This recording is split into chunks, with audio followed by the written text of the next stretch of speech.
Pulau Jawa pada abad ke-16 merupakan tempat yang penuh gejolak, di mana peralihan kekuasaan dari kerajaan-kerajaan Hindu-Buddha menuju kesultanan-kesultanan Islam menjadi sebuah transformasi besar.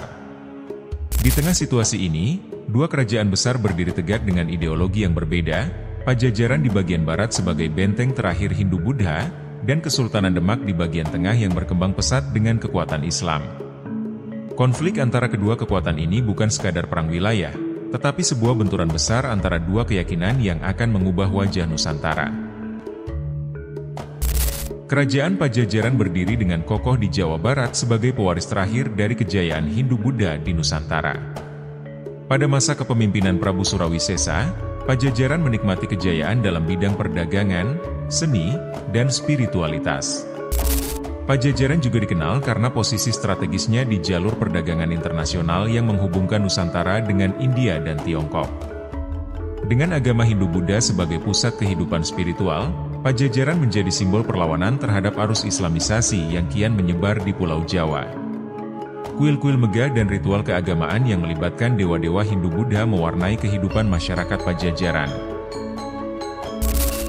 Kesultanan Demak muncul sebagai kekuatan baru yang didirikan oleh Raden Patah, seorang keturunan Majapahit yang menganut agama Islam.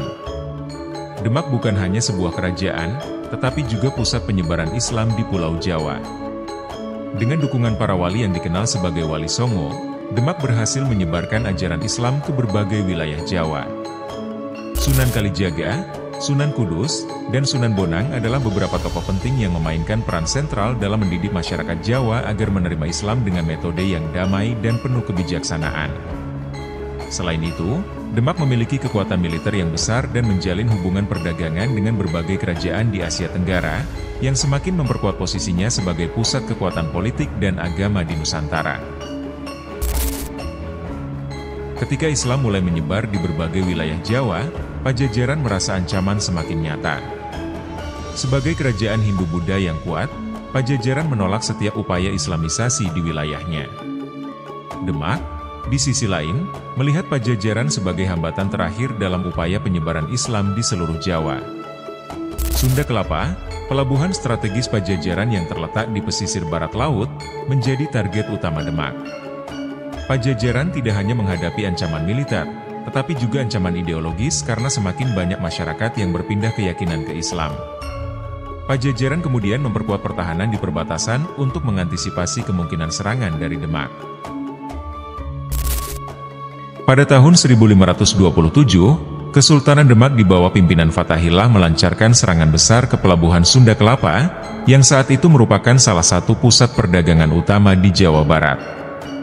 Dengan bantuan pasukan dari Cirebon, Fathahillah berhasil merebut Sunda Kelapa dari Pajajaran.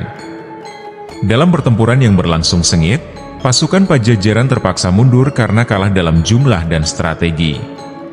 Setelah merebut Sunda Kelapa, Fathahillah mengganti nama pelabuhan tersebut menjadi Jayakarta, yang berarti kemenangan yang sempurna.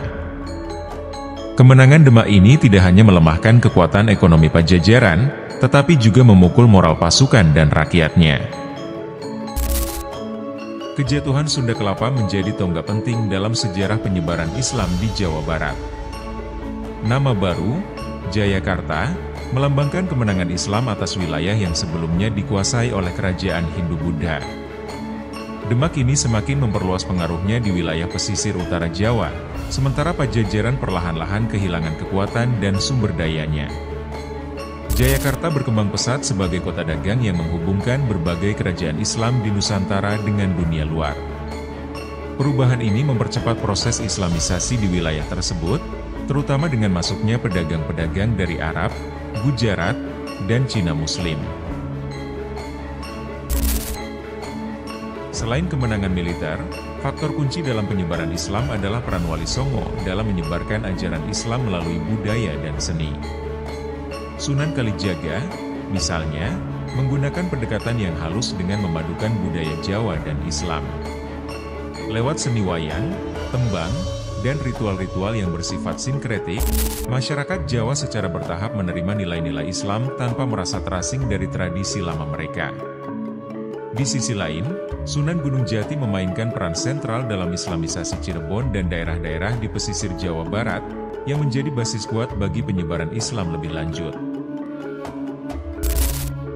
Meskipun sudah terdesak, Prabu Surawisesa dan pasukannya tetap mencoba mempertahankan sisa-sisa wilayah Pajajaran. Mereka mundur ke daerah pegunungan dan memperkuat pertahanan di wilayah yang sulit diakses. Namun, kekuatan militer Pajajaran terus melemah akibat kekalahan sebelumnya.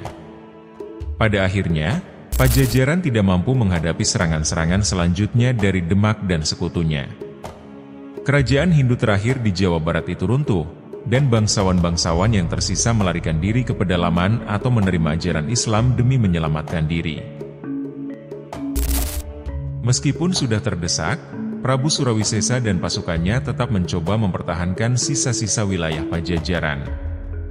Mereka mundur ke daerah pegunungan dan memperkuat pertahanan di wilayah yang sulit diakses. Namun, kekuatan militer Pajajaran terus melemah akibat kekalahan sebelumnya. Pada akhirnya, Pajajaran tidak mampu menghadapi serangan-serangan selanjutnya dari Demak dan sekutunya.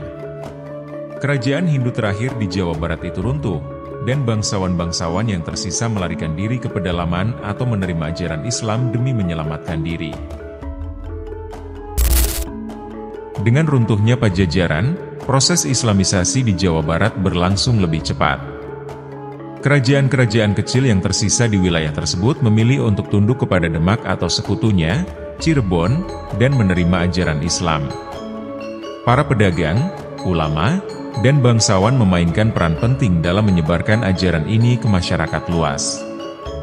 Masjid-masjid mulai dibangun di berbagai sudut Jawa Barat, menggantikan kuil-kuil Hindu yang sebelumnya mendominasi.